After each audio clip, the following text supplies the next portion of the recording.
베드로는 자기 자신을 이렇게 소개해요. 1절에 자기 자신에 대해서 세 가지로 소개합니다. 첫 번째로 함께 장로된 자라고 말합니다. 두 번째로 그리스도의 고난의 증인이라고 말합니다. 세 번째로 나타날 영광에 참여할 자. 이 세 가지의 정체성이 본인의 것으로 알고 있었던 거예요. 하나님의 양무리를 치되라고 말합니다. 그러니 그 자기가 치고 있는 양떼는 하나님이 맡겨주신 양떼이다라는 것을 기억해야 된다라고 말하죠. 그리고 목양할 때 양무리를 치고 섬길 때 억지로 하지 말고 자원함으로, 하나님의 뜻을 따라 자원함으로 하라라고 말하고 있습니다. 여러분, 진짜 교회는요, 무엇으로 판가름 나야 할까요? 진짜 교회는요, 먼저 하나님을 깨달은 자들이 하나님을 알아가기를 시작한 자들에게 사랑으로 돌보고 그들을 위해 함께 마음을 나누고 그들에게 다가가는 목양이 있는 것이 진짜 교회라는 거예요. 그런데 참 어려워요. 요즘과 같이 개인주의가 보편화되어 있고 사람들도 소속감이 적고 유연하고 느슨한 모임을 추구하기 때문에 교회도 이런 비슷한 모습으로 흘러가기가 참 쉽습니다. 교회 안에서 목회자들이 성도를 알아가고 또 하나님께서 맡겨주신 양무리를 생각하고 그들의 영적인 상황이 어떠한지, 그들의 삶의 여정이 어떤 길을 걷고 있는지를 부모와 같이 진실되고 애타는 마음으로 살피고 청년 공동체 안에서 리더들이 맡겨진 지체들을 같은 마음으로 돌보고 살피는 일이 우리에게 가장 중요한 일로 여겨지는 공동체가 되면 좋겠습니다. 베드로가요, 이 목양의 경험이 있었던 거예요. 베드로가요, 충분하고 충만한 사랑을 받은 경험이 있었던 거예요. 그래서 비록 그의 삶이 투박하고 충동적이었고 경솔했었지만 예수님으로부터 넘치는 용납과 사랑과 섬김을 공급받고 그 이후에 그 받은 사랑으로 자기에게 주어진 양무리를 사랑으로 살필 수 있는 목자의 마음을 넘치게 가지게 된 건 아닐까 묵상하게 되었습니다. 여러분, 그래서 함께 기도하면 좋겠어요. 우리 공동체 안에 먼저 우리가 하나님께로부터 충만한 사랑과 용납과 공급을 우리가 받았음을 기억하고 깨닫고 그 사랑이 소멸되거나 우리에게 말라 비틀어지지 않아서 그 충만한 사랑으로 공동체원들을 목장하고 서로가 서로를 살필 수 있도록 도와달라고 우리에게 그런 간구가 있는 공동체가 되었으면 좋겠습니다. 그리고 여러분들이 그 사랑을 붙잡고 결단하시면 좋겠어요. 하나님께서 맡겨주신 내 옆에 있는 지체들을 그리스도께서 나를 위해 희생하셨듯이 사랑하고 보살피겠다고 결단하는 그 결심 말입니다.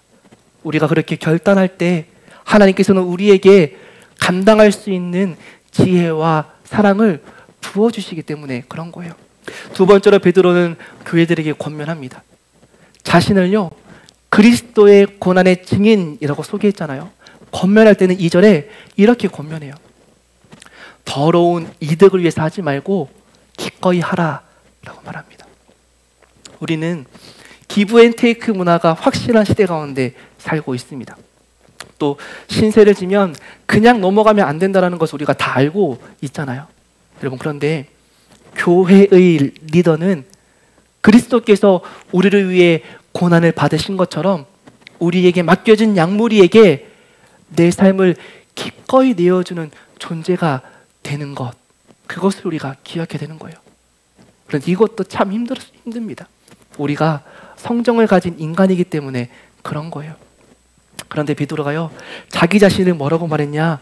그리스도 고난의 증인이라고 말하거든요. 그러면서 장로들에게, 교회들에게 타인을 섬길 때, 성도를 섬길 때 기쁨으로 기꺼이 하라라고 권면하는 거예요. 예수님께서 자기 자신을 우둔하고 배반했던 자기 자신을 위해 고난받으신 것을 베드로는 깨닫는 겁니다. 세상의 작동 방식이 아니라 예수님께서 걸어가신 십자가의 걸음을 자신의 삶의 방식으로 받아들이라 라고 베드로는 권면하고 있는 거예요. 지금 이 설교를 듣고 있는 여러분들에게 꼭 해드리고 싶은 말이 있어요. 주님은 우리 모두가 다른 누군가의 리더가 되어주기를 원하고 계십니다. 내가 어제 거듭났다면 오늘 거듭난 이에게 조금이라도 길잡이가 되어줄 수 있다는 거예요. 주님은요, 교회 공동체에게 조직 운영을 위한 노련하고 능숙한 중간책을 원하시는 것이 아닙니다.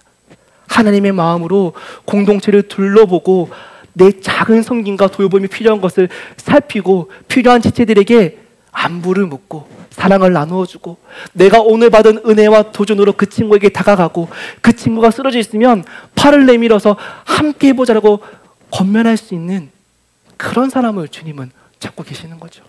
그래서 목양은요, 그 자체가 조직을 운영하기 위한 수단이 아니에요. 소그룹은 조직을 잘 관리하기 위한 관리책이 아닙니다. 조직을 늘리기 위한, 배가시키기 위한 그런 목적이 아닙니다.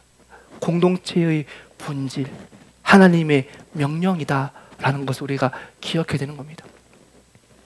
그리고 예수님께서 우리를 위해서 본을 보이신 십자가의 길이 바로 목양의 길이었구나. 나를 용납하시고 나 같은 한 사람 한 사람을 위해서 그 죄를 묻지 않으시고 나를 위해 그 어려운 길을, 그 힘든 길을 한 걸음 한 걸음 걸어가신 예수님이 목양의 걸음이셨구나. 이제 내가 그 걸음을, 그 사랑을 다른 이에게 함께 나눠야겠구나. 이것을 깨닫는 것이 교회라는 거죠.